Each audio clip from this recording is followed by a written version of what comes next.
Een dag na de enorme brand bij bakkerij Bliek in Middelburg wordt de schade pas echt goed duidelijk.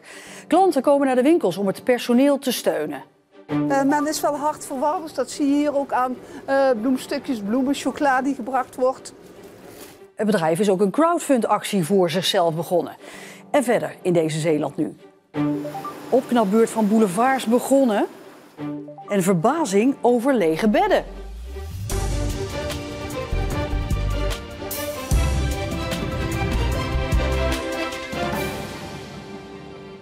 Goedenavond. Het is de dag na de grote brand bij bakkerij Bliek op industrieterrein Arnestein in Middelburg.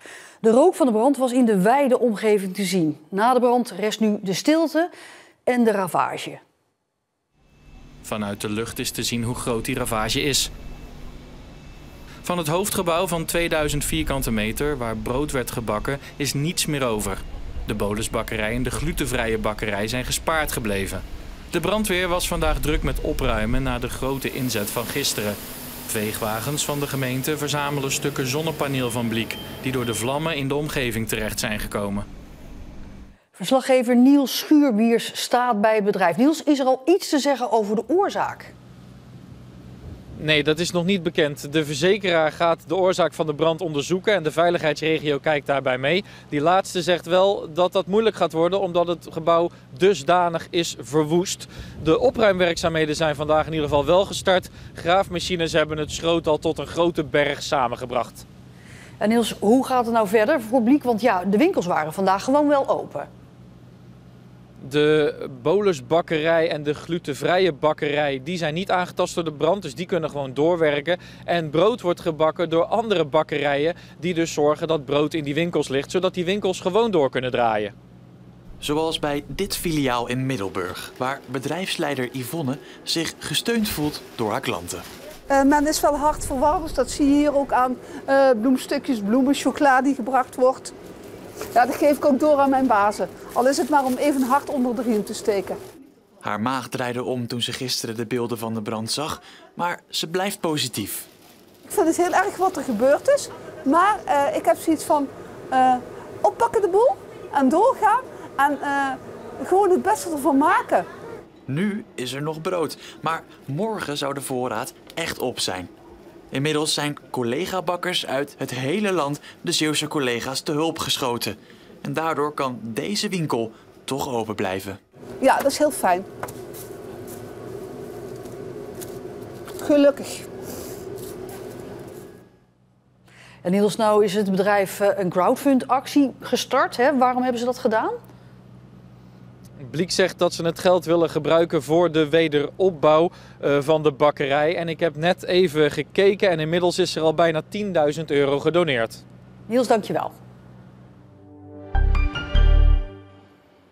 Tegen een 30-jarige vrouw uit Houten is 2 jaar cel geëist, want ze zou een 85-jarige man uit Axel voor tonnen hebben opgelicht.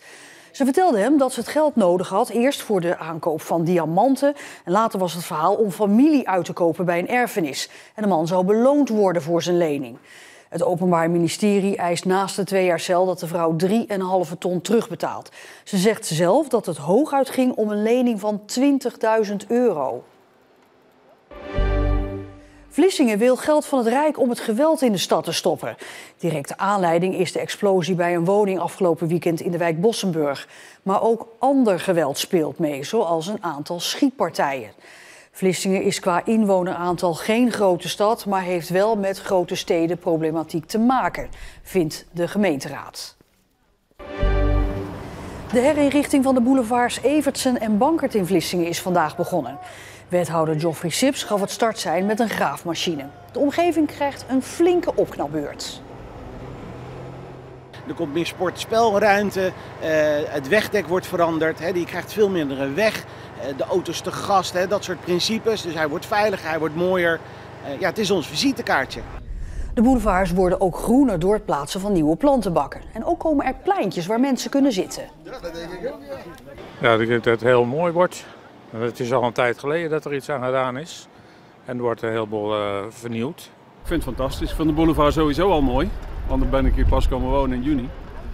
En ja, ik vind dit eigenlijk ook al fantastisch. Dus voor mij had het niet gehoeven, maar dat ze het doen, ik vind het prima. Lege kamers in een verpleeghuis, dat is in Zeeland geen zeldzaamheid meer. Waar wachtlijsten een jaar geleden nog de normaalste zaak van de wereld waren, lijken die lijsten nu verdwenen. Waar dat aan ligt is niet helemaal duidelijk, maar het kost de verpleeghuizen wel veel geld.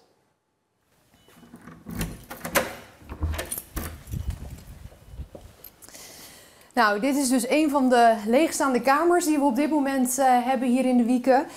Eén van de, zeg ik, want zo hebben we er helaas nog 6 leegstaan op het moment. En hoeveel kosten jullie dat? Ja, dan moet je toch al gauw aan duizenden euro's per week denken wat dat kost. Sinds begin dit jaar merkt Eilandzorg in Zierikzee dat er kamers leeg blijven staan. En dat vindt de bestuurder vreemd.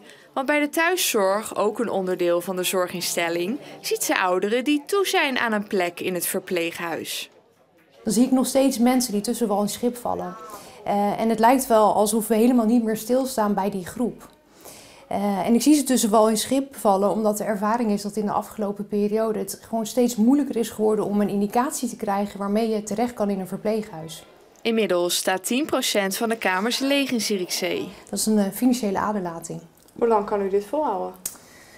Nog een tijdje, maar ja, het gaat gauw bergenafwaarts. En dan moet je in jaren denken, misschien zelfs wel korter. Ja, ik praat erover verder met verslaggever Eva van der Welen, de maker van deze reportage. Dit waren dus lege kamers bij Eilandzorg, maar we zien dat dus op meer plekken in Zeeland, hè? Ja, we hebben nagebeld bij andere zorginstellingen. En dan zie je ook dat er op verschillende plekken lege kamers staan, zoals in Zeeuws-Vlaanderen, maar ook in Goes. En we hebben jarenlang die verhalen gehoord van wachtlijsten. Niemand kon een verpleeghuis meer in. Ja, hoe kan dit dan nu, deze situatie? Ja, hoe het precies kan, dat is niet helemaal duidelijk. Maar het zou met verschillende factoren te maken kunnen hebben. Bijvoorbeeld oversterfte, dat er toch meer mensen zijn overleden dan verwacht was. Het zou te maken kunnen hebben met mensen die langer thuis blijven wonen. Of het kan zijn dat mensen kiezen voor particuliere zorg. En dat is iets waar mensen steeds vaker voor kiezen. Maar je noemde het al, hè, langer thuis blijven wonen. Ik hoorde in de reportage iemand zeggen te lang thuis blijven wonen. Ja, dat is toch wel ook een ontwikkeling. Want we hebben ook navraag gedaan bij organisaties in de thuiszorg, bij buurtzorg. En zij zeggen ook mensen blijven langer thuis wonen. En de organisatie die dat landelijk onderzoekt, dus die indicaties geeft, die zeggen dat er niets is veranderd aan het kijken of mensen naar een zorginstelling kunnen. Dus daar is niets veranderd. Maar Eilandzorg, de bestuurder daar, denkt dat er wel iets is veranderd en twijfelt eraan of er niet strenger wordt gecontroleerd. Ja. Lege bedden dus nu op sommige plekken of op een aantal plekken. Denk je dat het een tijdelijke dip is?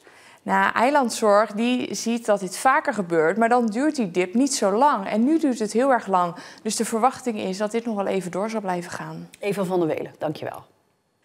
Wat als je zelf opgewekte stroom niet meer hoeft terug te leveren aan het overvolle energienet, maar gewoon kunt gebruiken in je eigen huis of bij je buren? Marco Dubbelman uit Arnhem-Uiden heeft een systeem bedacht waarmee hij in zijn woning energie kan opslaan en delen. Hoe kunnen we nou ervoor zorgen dat de belasting van het energienet zo ver mogelijk omlaag gaat? Dat betekent dat wat wij opwekken aan energie het ook zelf moeten gebruiken. En dat we moeten zorgen dat wat we over hebben niet meer terugsturen naar het netwerk. Op een zonnige dag wekt de zon energie op. De zonnepanelen op het dak vangen dit zonlicht op en sturen de stroom via een omvormer het huis in. En de stroom wordt direct gebruikt. Door gebruik van een backup schakelaar gaat de overtollige stroom niet terug naar het net, maar wordt opgeslagen. Een thuisbatterij laat op van half vol naar helemaal vol en de elektrische auto wordt opgeladen. Zelfs de buren profiteren mee van de opgewekte stroom. Maar als de zon niet schijnt, leveren de zonnepanelen weinig of geen stroom. De batterij levert nu de opgeslagen energie terug aan het huis. Zo blijft de lamp branden en de elektrische auto kan blijven rijden. Alleen de buren krijgen in dit geval minder of geen stroom. En mocht de thuisbatterij helemaal leeg zijn, dan wordt de stroom gebruikt via het net. Dit slimme systeem is onderdeel van een project waarmee hij niet alleen zijn eigen energieverbruik slimmer wil regelen. We zitten hier op een park en het park heeft één station waar alle elektriciteit binnenkomt. En bij dat station is het goed mogelijk om een grote batterij te plaatsen. En iedereen kan leveren en iedereen kan onttrekken. En aan het eind staat een meter naar de leverancier. En dit hele park gaat er in zijn totaliteit veel minder energie gebruiken en de energie die we zelf opwekken ook optimaal inzetten. Ook volgens het bedrijf dat betrokken is bij de realisatie van dit systeem kan dit concept toegepast worden op grote schaal, lokaal, maar zelfs ook landelijk en internationaal. Dus dat kan zowel voor meerdere huishoudens, voor elk huishouden kunnen, maar daarnaast ook als het bedoeld wordt met grote schaal, kan het natuurlijk ook voor bedrijven toegepast worden. Maar ook bij bijvoorbeeld grote distributiecentra of bij ziekenhuizen of hele andere instellingen. Het is overal toepasbaar. Dubbeldam wil met het systeem dat hij bedacht heeft ook een bijdrage leveren aan een oplossing voor het volle stroomnet in Zeeland. We willen bereiken dat we het netwerk, het energienetwerk gaan ontlasten. Zowel het verkrijgen van energie als het terugsturen van energie. Dat willen we ontlasten. Om daar zien te voorkomen bij de netwerkbeheerders. En dat we ook veel meer stabiliteit hebben in ons netwerk. En dat ook bedrijven capaciteit weer kunnen gaan halen van het netwerk. Zodat ze hier kunnen uitbreiden of zich kunnen gaan vestigen. Alle betrokken partijen trekken een jaar uit om het systeem uitgebreid te testen voor ze hun conclusies trekken. We praten ook over jaarrekeningen qua energiefacturen, etc. Dus ik denk logischerwijs en over seizoenen dat dat wel een realistisch uitgangspunt is.